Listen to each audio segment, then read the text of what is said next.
રાજકોટ મહાનગરપાલિકાની આરોગ્ય શાખા દ્વારા આગામી શીત દિવસો એટલે કે ઠંડીની શરૂઆત થઈ ચૂકી છે. આ ઉપરાંત ઠંડીની માત્રા પણ ધીરે ધીરે વધી રહી છે. એ અનુસંધાને રાજ્યના આરોગ્ય અને પરિવાર કલ્યાણ વિભાગ દ્વારા એક એડવાઇઝરી પબ્લિશ કરવામાં આવી હતી. એ અનુસંધાને રાજકોટ મહાનગરપાલિકાની આરોગ્ય શાખા દ્વારા પણ રાજકોટના લોકો માટે જનહિતાર્થે કોલ્ડ વેવ એટલે કે શીત લહેર માટે સંબંધિત છે એ ગાઈડલાઈન છે પ્રસિદ્ધ કરવામાં આવી હતી. આગામી દિવસોમાં ટેમ્પરેચર એટલે કે તાપમાનનો પારો છે એ ગગડી શકે છે અને ઠંડીની માત્રા વધી શકે છે. એ અનુસંધાને દરેક વ્યક્તિનું પોતાનું જાહેર આરોગ્ય અથવા પર્સનલ આરોગ્ય છે કઈ રીતે જાળવી શકે એ માટે એક એડવાઇઝરી પબ્લિશ કરવામાં આવી છે. તો ખાસ કરીને વાત કરીએ તો એડવાઇઝરી અનુસાર બાળકો અને વયવૃદ્ધ લોકોએ બિનજરૂરી સવાર અને સાંજના જ્યારે ઠંડીની માત્રા વધારે ત્યારે બહાર જવાનું ટાળવું જોઈએ.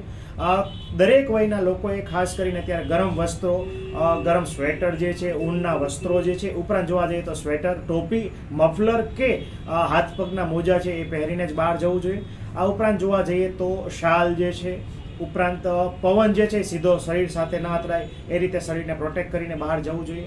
આ ઉપરાંત ખાસ કરીને જે લોકો જે છે એ ઝૂંપડપટ્ટી વિસ્તારમાં ઝૂંપડામાં કે અન્ય જગ્યાએ રહે છે તો એ લોકો પોતાના શરીર જે છે એને ઠંડીથી રક્ષણ માટે જે છે ખાસ કરીને આડશ ઉપરાંત જોવા જઈએ તો તાપણાનો પ્રયોગ જે છે એ કરવો ખૂબ હિતાવહ છે. આ ઉપરાંત ઘરે બહાર જ્યારે ઠંડીની માત્રા ખૂબ વધારે હોય ત્યારે હાઉસ હીટર, ગીઝર અથવા હીટરનો ઉપયોગ કરવો ખૂબ જ જરૂરી અને અનિવાર્ય છે.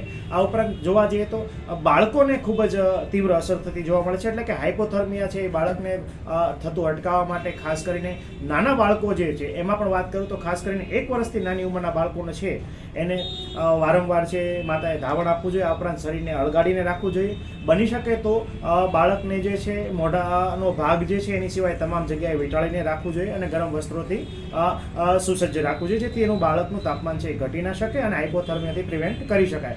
આ ઉપરાંત ખાસ જોવા જઈએ તો જે લોકોને હૃદયરોગની બીમારી છે, કેન્સરની બીમારી છે, વયોવૃદ્ધ લોકો છે કે જે લાંબા ગાળાની કોઈ દવાઓ લઈ રહ્યા છે, આ ઉપરાંત ઘણા લોકોને વર્ષોથી કોઈને કોઈ બીમારી જે છે એવા લોકોએ ખાસ છે તકેદારી અને સાવધાની રાખવાની જરૂર છે.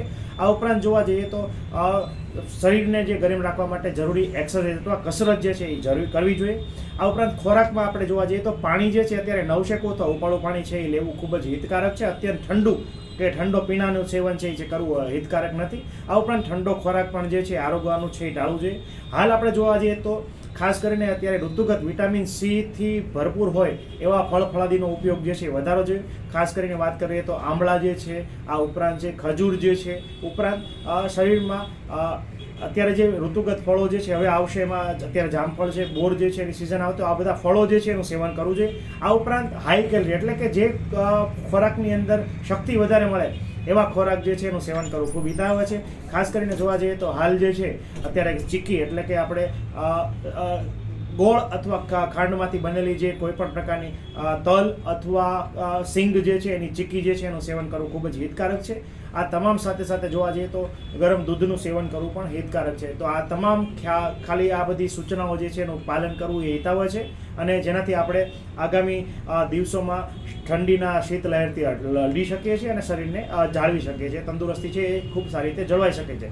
આ ઉપરાંત ખાસ કરીને અત્યારે શરદી ઉધરસ અને તાવના કેસો છે એમાં વક્રતા છે જોવા મળે છે. તો ખાસ કરીને જ્યારે પણ મુસાફરી અથવા બહાર નીકળવાનું થાય ત્યારે તમારો નાક, મોંનો ભાગ છે એ કવર કરીને નીકળવું જોઈએ જેથી છે એ ઠંડા પવનને કારણે તમારે અપર રેસ્પિરેટરી ઇન્ફેક્શન જે છે આપણે એને પ્રિવેન્ટ કરી શકીએ અને ઠંડીથી પણ અટકાવી શકાય છે.